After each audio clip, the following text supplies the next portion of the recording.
Joining me now to discuss this and much more, Republican Congressman Adam Kinzinger of Illinois. He serves on the House Foreign Affairs Committee. Congressman, good to see you as always.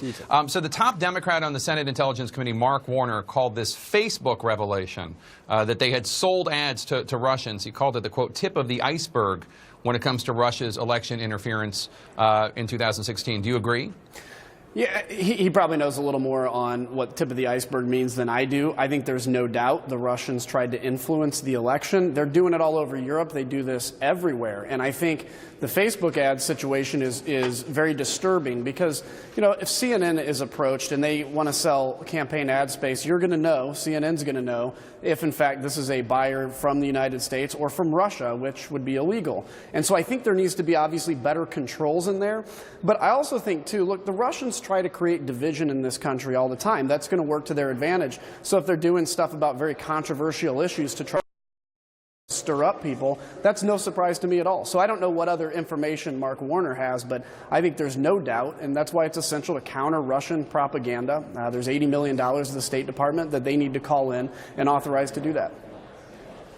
Do you think Facebook should be forced to release the ads? They have so far not really been all that forthcoming about this. Originally, they told CNN that there was nothing to this story back in, I think, June or July. And this week, obviously, they admitted it was true. Does the public need to know everything? I think so. I think when it comes to campaign stuff especially, this is, everything that's done in a campaign is put out for the public to see, you know, whether that's how much money we take in, how much we spend, et cetera. And that should go in this case, too. I've sent a letter to the CEOs of all these kind of new media organizations to say, what are you doing to clamp down on Russian interference or attempts to create divisions in this country. So I think that's essential. So I think Facebook needs to come forward with all the information they have on this, and not just to point at Facebook and say shame on you. They may not have been able to determine this at the beginning, but it's also for us as Americans to know the kind of propaganda that's coming at us, because the best way to disinfect propaganda is to know that it's propaganda in the first place. Take a listen to the top Democrat on the House Intelligence Committee, Congressman Adam Schiff, talking about Russian interference today. There is no software patch for what happened last year. There is no cyber defense capable enough. If the Russians want to get into the DNC in 2020, they'll get in. If they want to get into the RNC, they will get in.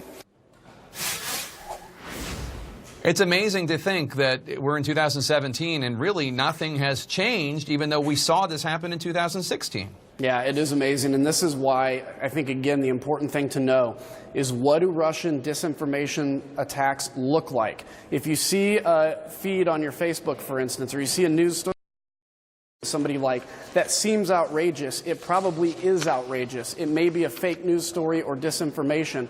And so I think the American people recognizing that is the first step to countering this. And now we need to do it in Russia's own backyard. And whether that's Eastern Europe, whether that's within Russia itself, you have to fight fire with fire. There's nothing that Vladimir Putin fears more than losing control of power, losing his grip on power. And so I think to show that we can play whatever game you play with us is also a way to begin to counter this. All right, Republican Congressman Adam Kinzinger, Republican of Illinois, thank you so much. Appreciate it. Anytime. You bet.